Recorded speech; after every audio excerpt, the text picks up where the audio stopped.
Chers frères et sœurs, aujourd'hui, je partage avec vous mes connaissances en tant qu'employé ou assistante en pharmacie. Fort de 10 années d'expérience, je vous offre des traitements chimiques sans produits chimiques. Un traitement qui a montré ses effets sur le type digestif, les champignons, le cuir chevelu et la peau. Allons-y. On commence d'abord avec le tube digestif, parce que la plupart de nous, ils souffrent des crampes, d'estomac, des intestins, des douleurs parfois, et aussi ça a des conséquences sur la mauvaise haleine de la bouche, ce que gêne le plus avec les autres. Alors pour éviter tous ces problèmes, on prend une cuillère à soupe de vinaigre de cidre non pasteurisé, je précise non pasteurisé, dans un verre, dans un grand verre de tisane qu'on le boit après le repas, soit une seule fois la journée, soit la journée après le repas du midi, soit après le repas du soir. Donc une grande cuillère de vinaigre de cidre non pasteurisé dans une tisane tiède. On peut pas le boire froid ou quoi. Un peu tiède et on le boit après, soit après le repas de midi, soit après le dîner du soir. Tous les jours. On peut constater le changement après 3 mois de traitement. Les recettes sont valables aussi pour les hommes. Donc les femmes et les hommes peuvent l'utiliser. Pour le cuir chevelu, on va mettre une grande cuillère à soupe dans notre shampoing qu'on utilise souvent. Ça va stopper la chute des cheveux et ça va aussi éliminer les pellicules. Les recettes sont valables aussi pour les hommes. Donc les femmes et les hommes peuvent l'utiliser. Pour le cuir chevelu, on va mettre une grande cuillère à soupe dans notre shampoing qu'on utilise souvent. Ça va stopper la chute des cheveux et ça va aussi éliminer les pellicules. Et à la fin, on peut utiliser un démêleur ou on peut mettre un huile pour les cheveux, par exemple une huile d'avocat, un huile, par exemple l'huile d'olive, huile de coco. Ça évite la sécheresse causée par le vinaigre de cidre. Ne ratez pas la vidéo du cuir chevelu à la fin. On va passer aux champignons. Pour le traitement des champignons, vous savez que la plupart, ils souffrent de cette maladie. C'est une maladie mycosique. C'est des mycoses qui s'installent au niveau des ongles. Donc, pour les traiter, c'est facile. On prend une bassine, une grande bassine, où on met de l'eau chaude, deux cuillères à soupe de bicarbonate de soude et deux cuillères ou trois de gros sel, le gros sel.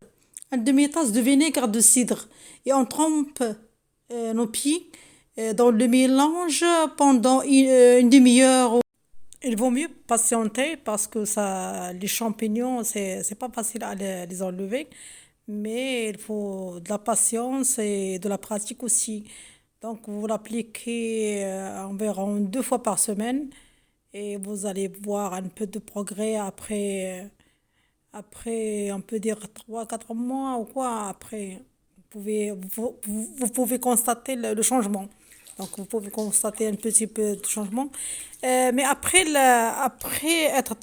avoir trempé les pieds, il faut l'essuyer après. Il faut l'essuyer et appliquer une crème hydratante et laisser agir.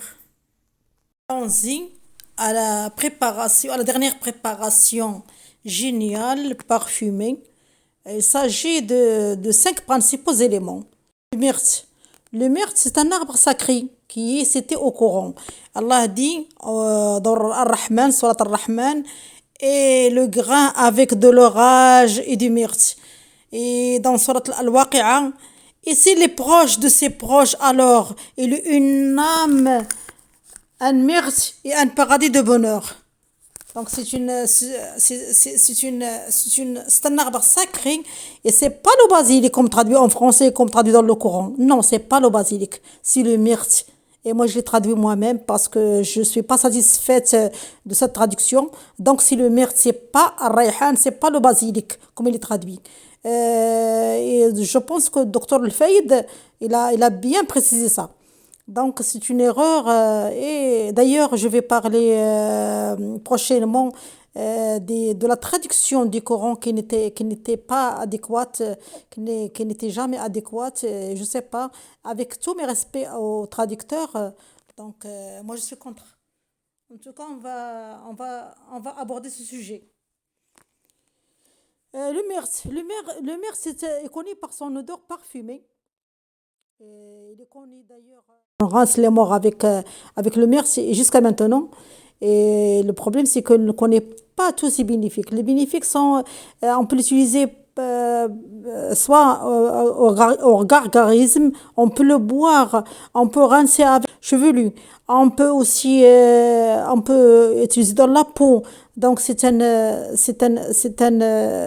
arbre qui est, subhanallah. Il y a aussi le thym ou l'origan. Donc aussi c'est connu aussi euh, il est connu aussi par son odeur et euh, par ses effets aromatiques. Aussi on passe aussi à l'autre. C'est un antiseptique aussi comme le myrte. Le myrte c'est un antiseptique aussi. On passe aussi les roses. Les roses aussi, on va utiliser les roses. Les roses, vous le connaissez aussi. C'est le même pareil. Des oignons. La peau des oignons, et c'est un antioxydant riche en sels minéraux. On va l'utiliser aussi dans notre préparation. Donc, on passe aussi au cinquième élément qui est le clou de girofle. Le clou de girofle est un anesthésique local et aussi conçu pour atténuer les douleurs, les maux de dents.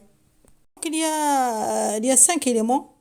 La peau des oignons, le clou de girofle, les roses, le myrte et le thym ou l'origan. Avec de l'eau, bien sûr. On passe tout le mélange dans l'eau bouillante et après ébullition, on le laisse un peu tiédir et on le remplit on remplit la préparation dans un vaporisateur. Et comme ça, on l'utilise sur les cheveux tous les jours, tous les jours. C'est une lotion agréable et parfumée. Je vous dis à bientôt. Donc attendez-moi tous les 15 jours pour plus de conseils, des astuces dans le domaine de beauté.